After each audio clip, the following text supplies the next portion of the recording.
A paz seja convosco. Estou aqui no StreamYard, né, um programa aí para a gente compartilhar a tela, para a gente gravar, para a gente continuar a nossa leitura da Bíblia do expositor Jimmy Swaggart, né, estudar, ver o que ela diz, ver o que entendemos é, dessa leitura. Por isso aí eu vou estar compartilhando a tela, usar esse programa que é mais fácil. Sempre aqui com o arquivo, né, sempre está deixando disponibilizar ele ali o PDF para você que quiser ler. Você pode. Você não consegue ter acesso à Bíblia do expositor, queria ter muito uma Bíblia de estudo, mas agora está apertado, você consegue ter o acesso. Isso aí é o comentário explicado, né, da Bíblia do expositor, e a gente está no capítulo 7, o dilúvio e entrar na arca. Para quem ainda não viu do começo, eu comecei desde o capítulo 1 de Gênesis, tem todo o PDF ali no comentário fixado, o PDF para você conseguir ler ali esse arquivo. Você pode, acho que salvar aí no seu celular ou no seu computador esse arquivo e baixar como PDF para você ter aí acesso. Depois você pode imprimir. Se você não tem acesso aí porque a Bíblia do expositor é uma Bíblia um pouco mais cara, né? Uma Bíblia de estudo um pouco mais cara, às vezes você não tem esse, esse dinheiro ainda, mas deseja aí já começar a estudar uma Bíblia do expositor. Até aqui os comentários do Jimmy Swaggart, claro, foi feita uma análise, foi feita ali algumas discordâncias com relação aí ao Gênesis capítulo 6, da corrupção do gênero humano, né? Algumas discordâncias que eu tenho, fazer essa análise crítica, fazer esse filtro para com a Bíblia. Então, vamos ver no capítulo 7 o que ele vai falar. Gênesis capítulo 7, o dilúvio e a entrada da arca. É claro que tem sempre o versículo e depois a exposição. Comentário baseado na Bíblia do expositor Jimmy Swaggart, com observações e aplicações práticas. Deus chama Noé para entrar na arca. Depois o Senhor disse a Noé: Entra tu e toda a tua casa na arca, porque tenho visto que és tu justo diante de mim nesta geração. A Epístola aos Hebreus explica que Noé construiu a arca porque acreditou na advertência de Deus, mesmo sem ainda ver o dilúvio acontecer. Pela fé ele obedeceu. O comentarista destaca algo muito interessante. Deus disse: Entra tu, mostrando que o próprio Senhor já estava, por assim dizer, aguardando Noé dentro da arca. Se Deus estivesse fora, teria dito: Vai até a arca. Isso simboliza proteção, cuidado e salvação. A justiça de Noé não vinha de obras humanas perfeitas, mas da fé do Redentor, da fé no Redentor, prometido por Deus. Em Epístola aos Hebreus, capítulo 11, verso 7, está escrito que Noé se tornou herdeiro da justiça, que é segundo a fé. Mesmo vivendo muito antes de Cristo nascer, Noé confiava na promessa divina da semente, que viria salvar a humanidade. Sua fé apontava para Cristo. E aplicação prática: hoje também somos chamados por Deus para entrar na arca espiritual, que é Cristo. Assim como a arca foi o único lugar seguro no dilúvio, Jesus é o único caminho de salvação. Muitas pessoas da época de Noé zombaram dele, devendo ter pensado: nunca vai chover desse jeito. Isso é exagero. Mas chegou o dia em que a porta da arca se fechou, da mesma forma que hoje muitos ignoram os avisos de Deus, achando que sempre haverá mais tempo para mudar de vida. É uma figura ilustrativa, né? Uma imagem, uma cidade inteira debochando de um homem que constrói um enorme navio no meio da terra seca. As crianças rindo, os adultos chamando Noé de louco, os vizinhos zombando diariamente. Mas enquanto todos riram, Noé continuava martelando madeira e obedecendo a Deus. Quando a primeira gota caiu, a zombaria virou desespero. Os animais entram na arca. Deus mandou que Noé levasse 7 pares dos animais limpos, um par de animais não limpos, 7 pares das aves. O comentário explica que isso não tinha relação com a lei de Moisés, porque ela só seria dada muitos séculos depois. Provavelmente os animais limpos eram os mesmos usados nos sacrifícios desde os tempos de Adão e Abel. Deus já estava preparando provisão para o culto e o sacrifício que Noé faria após sair da arca. Aplicação prática: Deus sempre prepara o amanhã antes mesmo de chegarmos nele. Noé ainda nem tinha entrado no dilúvio, mas Deus já estava providenciando o que seria necessário depois da tempestade. Muitas vezes não entendemos os caminhos de Deus no presente. Mais tarde percebemos que ele já estava cuidando de tudo. Os 7 dias antes da chuva, Deus disse: Daqui a 7 dias farei chover sobre a terra, 40 dias e 40 noites. O mandado para entrar na arca veio uma semana antes da chuva começar. Imagine o clima daqueles 7 dias. A porta aberta, a arca pronta, os animais entrando, o povo observando, o céu aparentemente normal. Mesmo assim, ninguém se arrependeu. É uma figura ilustrativa, é como o último aviso antes de uma grande tempestade. Entre agora, antes, ande, ainda é tempo, né? Mas as pessoas continuavam vivendo normalmente, ignorando o perigo. Os 120 anos na visão aqui, comentário da Bíblia do Expositor, o comentário da Bíblia do Expositor diz que os 120 anos mencionados em Gênesis 6 não seriam o prazo até o dilúvio. Já é na minha reflexão, né, do leitor Paulo Henrique, há outra visão interessante. Ele entende que os 120 anos envolve tanto o período da advertência quanto uma limitação gradual da vida humana depois do dilúvio. De fato, observando as genealogias bíblicas, percebemos que a idade das pessoas foi diminuindo progressivamente após Noé. Antes do dilúvio, as pessoas viviam 800 ou 900 anos.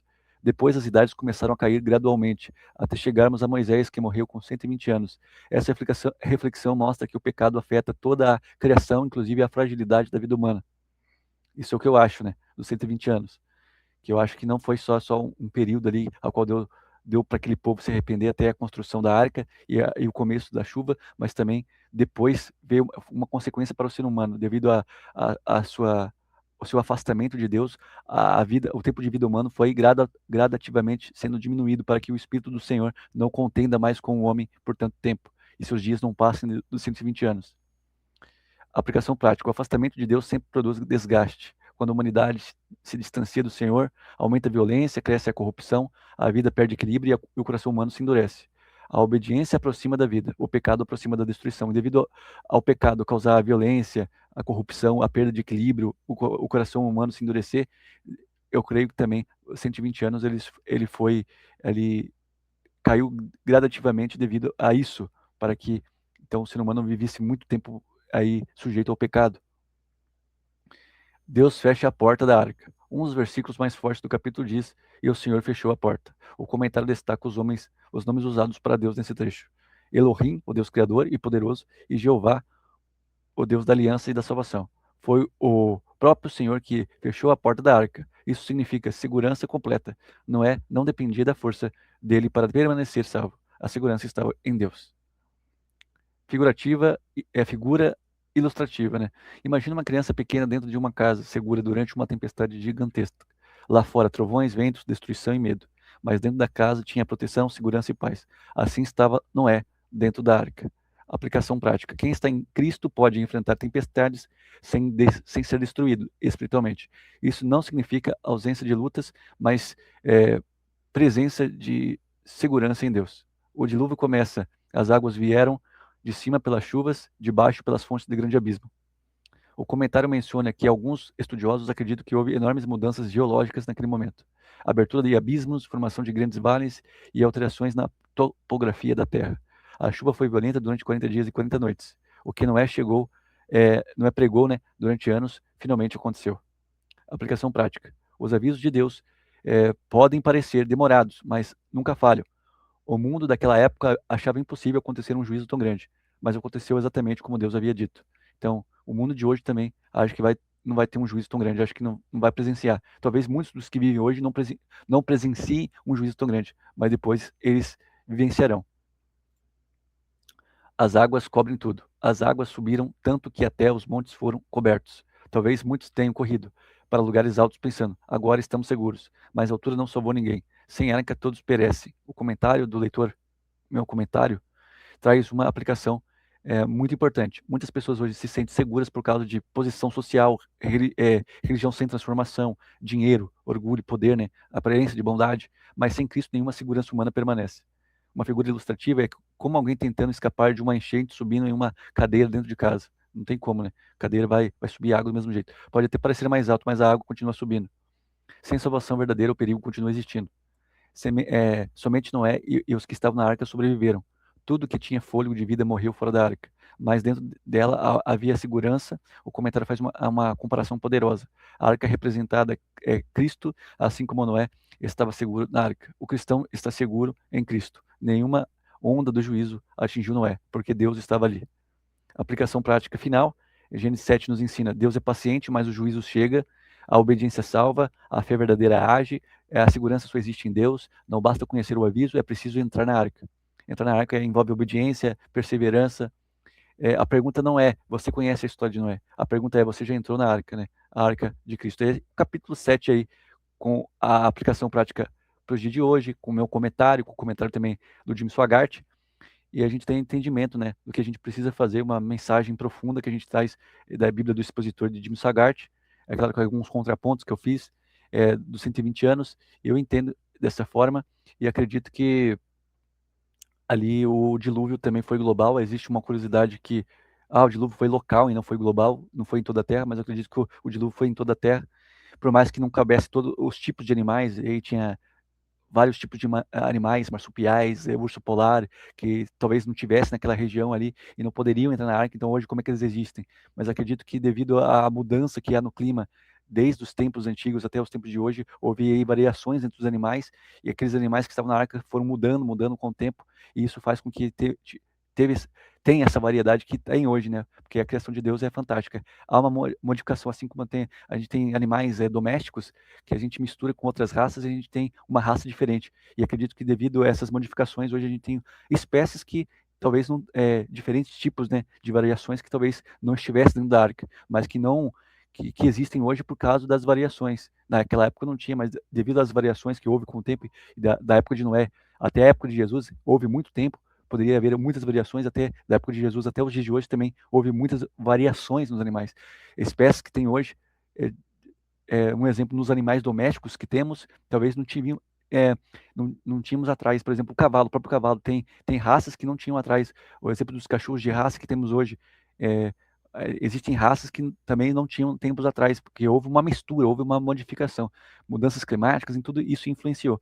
Então, eu acredito mesmo assim que houve ali o dilúvio global, foi em toda a Terra, a arcada de baleia encontrada no deserto do Saara, as escamas de peixe, é, fósseis de peixe que foram encontrados ali no Monte Everest, né? Que era para estar no fundo do mar e está no Monte Everest. Então, o que foi, né? Será que uma gaivota pegou, né? E levou para lá? Enfim, eu acredito que o dilúvio foi global porque existem fatos reais científicos encontrados em lugares que são secos, né? Que era para estar no fundo do oceano. E realmente houve terra, houve água para isso, porque houve das profundezas do abismo, houve uma abertura ali, águas começaram a jorrar e veio água do céu, houve-se abertura das comportas do céu para que viesse água de todas as partes. Então esse juízo foi para toda a terra, para toda a humanidade, foi um castigo ali devido à corrupção do homem de ter se afastado de Deus, não por causa de uma relação sexual em si. Claro que tem relação sexual sim, mas dos filhos de Deus com os filhos dos homens, mas os filhos de Deus teriam a descendência de Sete, que houve essa mistura. Mas teve essa mistura e houve também um afastamento aí de Deus, né? O povo esqueceu de Deus e houve então o juízo, e somente quem foi encontrado justo, Noé e sua família, foi salvo. Então, essa foi a leitura do capítulo 7. Que Deus nos abençoe, né? E até uma próxima oportunidade.